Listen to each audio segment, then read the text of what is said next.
Bonjour à tous, je suis Sébastien, le responsable du service Parc et Jardin de la mairie de Gravelines.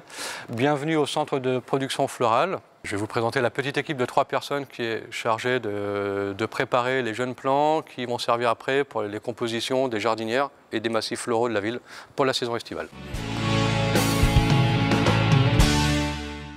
Au tout départ, pour créer une jardinière, 2 choses. Soit nous faisons des semis de graines avec une mise en culture au sein de nos serres, ou nous achetons ce que l'on appelle des micromottes. Ensuite, ces micromottes, elles sont placées dans des petits pots, des contenants. Nous utilisons maintenant des pots bio à dégradation lente. Nous utilisons à peu près 60 mètres cubes de terreau par an pour la production florale, pour la mise en culture des jeunes plants. Il faut savoir qu'on utilise quand même 50 000 pots à peu près, 50 000 plantes. Donc c'est vrai que la rempoteuse, elle nous facilite la vie quand même.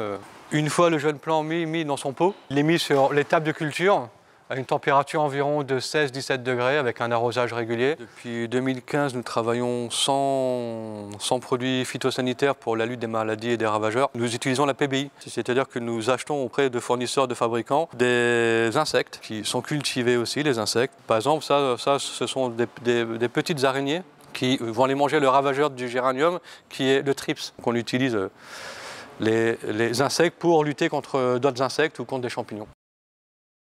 Une fois les jeunes plantes sorties de leur phase de production et de croissance, dès qu'elles peuvent sortir à l'extérieur de façon à ce qu'on puisse créer les jardinières et les massifs, nous nous retrouvons dans la petite serre de culture où Betty est chargée actuellement de mettre en place les plantes dans les futures jardinières qui couvriront les ponts, la mairie.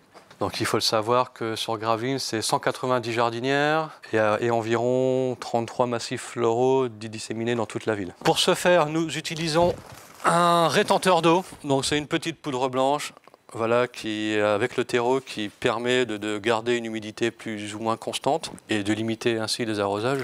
Et de façon à ce que la plante puisse quand même voilà, c'est qu'elle a besoin de se nourrir, la plante, un peu comme nous. Donc nous utilisons de l'osmocode, qui est un petit engrais enrobé. Voilà, libération lente. Donc c'est un engrais qui se dégrade avec la chaleur et l'humidité. Les jardinières restent en culture dans la serre environ 2 mois avant de sortir sur les ponts et sur les bâtiments municipaux vers la mi-mai, début juin.